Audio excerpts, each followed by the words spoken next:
Who actually moves and control the market, ये भी देखा जाए तो ये पिछले ही स्लाइड से मिलता जुलता ही है। तो लेकिन इसमें आपको थोड़ा सा मॉडर्न चीज़ पता चलेगी कि कौन इस मार्केट को कंट्रोल करता है और किन चीज़ों की वजूहात की बिना पर ये मार्केट क्रैश करती है। यानी इसका जो प्राइस है वो क्यों डाउन आता है, किसी भी कमोडिटीज करेंसीज का प्राइस गिरने में किन चीज़ों का हाथ है और कौन सी चीज़ें इन्वॉल्व हैं, वो आपको मैं इस स्लाइड में बताता हूँ। अब फॉरेक्स मार्केट में जो इन्वेस्टमेंट कर रहे होते हैं, जो हिस्सा ले रहे होते हैं, वो कौन कौन से हैं? कंपनीज है, फाइनेंशियल इंस्टीट्यूशंस हैं, सेंट्रल बैंक्स हैं, इंडिविजुअल फॉरेक्स ट्रेडर्स हैं। तो ये तो वो हैं जो कि फॉरेक्स मार्केट में हिस्सा ले रहे हैं, ठीक है। ये इन्फ्लुएंसर्स हैं जो कि फॉरेक्स मार्केट पर असरअंदाज करते हैं और प्राइस को जो है ना या तो बहुत तेज़ी से गिरा देते हैं। ये बेसिकली इन तमाम न्यूज़ की वजह से फॉरेक्स मार्केट क्रैश भी हो सकती है और इसमें फॉरेक्स में जितने भी आपके कमोडिटीज़ है, करेंसीज है, उनका प्राइस बढ़ भी सकता है। तो ये तमाम जो आपको नज़र आ रहा है, financial institution, central banks, individual forex trader, natural, और ये जो न्यूज़ हैं, economic news, natural geopolitical events, interest rate, unemployment, GDP, तो ये तमाम जो है ना, एनएफपी का डेटा, ये तमाम चीज़ें फॉरेक्स ट्रेडिंग में बहुत ज़्यादा रोल प्ले करती हैं कि प्राइस को अप करने में या डाउन करने में, ठीक है। फॉरेक्स ट्रेडिंग यानी फॉरेन एक्सचेंज, आपकी जो करेंसी है उसको या तो बाय किया जाता है या सेल किया जाता है।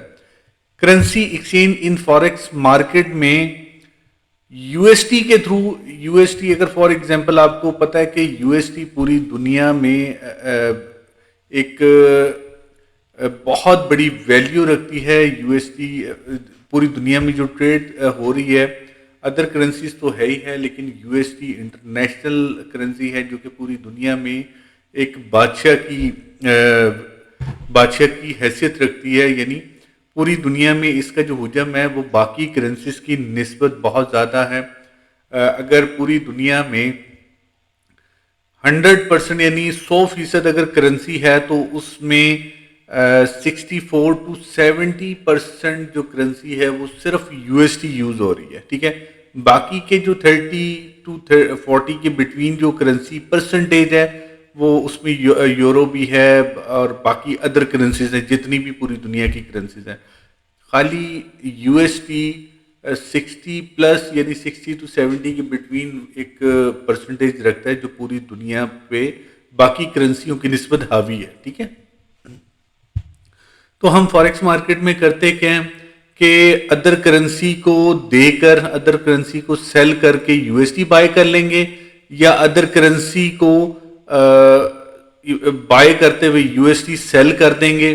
तो ये कॉन्सेप्ट है बेसिकली करेंसी की खरीदो फरोख्त यहाँ पे हो रही होती है फॉरेन एक्सचेंज मार्केट में, ठीक है। नॉट ओनली करेंसी, कमोडिटीज कह लें, जिसमें गोल्ड है, सिल्वर है, फिर उसके बाद फ्यूचर को देख लें तो क्रूड ऑयल वगैरह, आपका ये गैस होगी, उसके बाद फिर स्टॉक को देखें तो फिर ये जितने भी कंपनीज के हैं, टेस्ला वगैरह, ये जितनी भी बड़े बड़े जो शेयर्स हैं, कंपनीज हैं, वो तमाम चीज़ें यहाँ पे ट्रेड किए जा रहे हैं, ठीक है, फॉरेन एक्सचेंज मार्केट में। कॉन्सेप्ट मैंने आपको बाय और सेल का बता दिया है। कभी अदर करेंसी बाय की जा रही होती है यूएसडी सेल करके, और कभी यूएसडी बाय की जा रही होती है अदर करेंसी सेल करके, ठीक है। तो यही कॉन्सेप्ट है फॉरेक्स ट्रेडिंग में। नेक्स्ट चलते हैं। ये देखिए, how currency exchange work trading USD with other currencies, ठीक है। यानी आप यूएसडी जो है ना, कभी बाय कर रहे हैं, कभी सेल कर रहे हैं, कभी अदर करेंसी को खरीदने के लिए यूएसडी दे रहे हैं, या यूएसडी को सेल करके अदर करेंसी बाय कर रहे हैं। ये मेजर पेयर है फॉरेक्स ट्रेडिंग के अंदर। GBP, JPY, euro, Australian dollar, Canadian dollar, gold, ये हम खरीद रहे हैं या बेच रहे हैं यूएसडी के थ्रू, ठीक है। फॉरेक्स ट्रेडिंग में दो वर्ड्स आपको पूरी फॉरेक्स ट्रेडिंग में आपको ट्रेड के दौरान सुनने को मिलेगा, या बाय कर लो या सेल कर लो, ठीक है। अब बाय क्या करना है, सेल क्या करना है। अगर आपके पास यूएसडी पड़ा है तो यूएसडी आप सेल करके आप अदर करेंसी खरीद रहे हो, या यूएसडी आप जो है ना बाय करके अदर करेंसी जो है ना वो सेल कर, यानी अदर करेंसी को सेल करके यूएसडी बाय कर रहे हो। तो यही दो कॉन्सेप्ट है जो कि फॉरेक्स ट्रेडिंग में है, बाइंग या सेलिंग।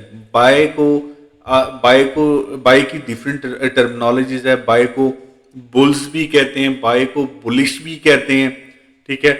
और सेल को बेरिश भी कहते हैं, सेल को सेलिंग भी कहते हैं। तो ये कुछ टर्मिनोलॉजीज है जो कि इनके लिए यूज होती है सेल और बाय के लिए, ठीक है। यूएसडी आपने खरीदना, आपने बाय करना होता है अदर करेंसी को सेल करते हुए, या फिर यूएसडी को सेल कर रहे हैं अदर करेंसी को बाय करने के लिए, ठीक है। ये या तो बाय करेंगे या सेल करेंगे बस, ठीक है।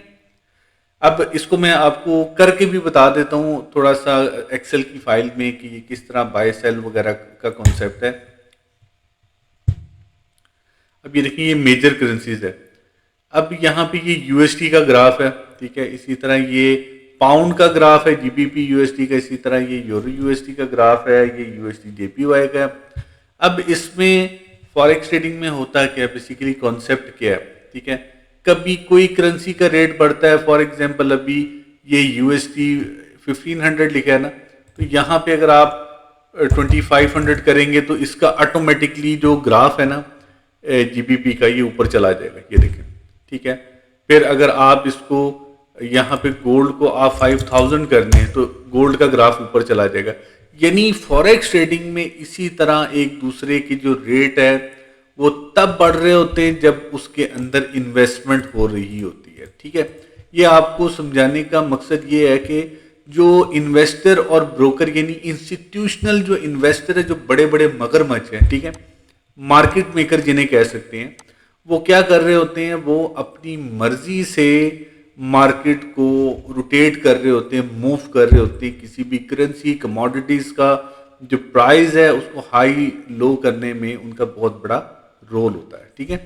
कभी वो यूएसडी को बहुत ज़्यादा जो है ना वो इन्वेस्ट करके उसको बढ़ा देंगे, तो कभी पाउंड को जो है ना वो उसका rate as compare to euro rate उसका बढ़ जाता है। फिर इसी तरह आपका कभी यूरो में इन्वेस्टमेंट कर देते हैं, कभी गोल्ड के अंदर बहुत बड़ी इन्वेस्टमेंट हो जाती है, ठीक है। कभी ऑस्ट्रेलियन डॉलर में बहुत बड़ी इन्वेस्टमेंट हो जाती है, ठीक है। तो इस तरह ये मार्केट मेकर इस पूरी करेंसी को, पूरे फॉरेन एक्सचेंज मार्केट को अपने कंट्रोल में रखते हैं और अपनी मर्जी से मूव करवा रहे होते हैं।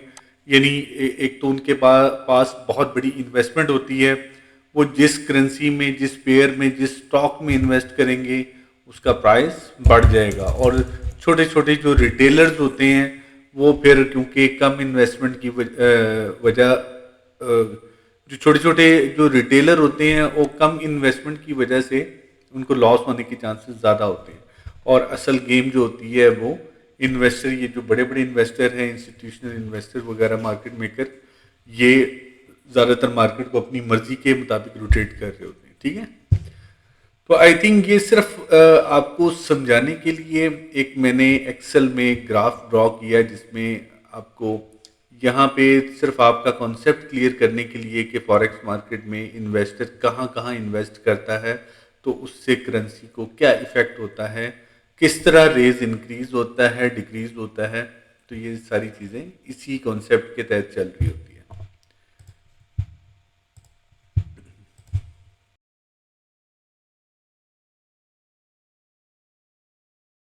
कम्युनिकेशन के लिए मैंने व्हाट्सएप नंबर भी मेंशन कर दिया है, ईमेल एड्रेस भी, और अपनी वेबसाइट का एड्रेस भी मैंने मेंशन कर दिया है। फ्रेंड, आप अपने इस भाई को दुआओं में याद रखिएगा और वीडियो से मुतल्लिक अपनी कीमती राय ज़रूर दीजिएगा, ताकि मैं इसी तरह आपकी मुकम्मल रहनुमाई करता रहूं। ठीक है फ्रेंड्स, अल्लाह हाफिज़।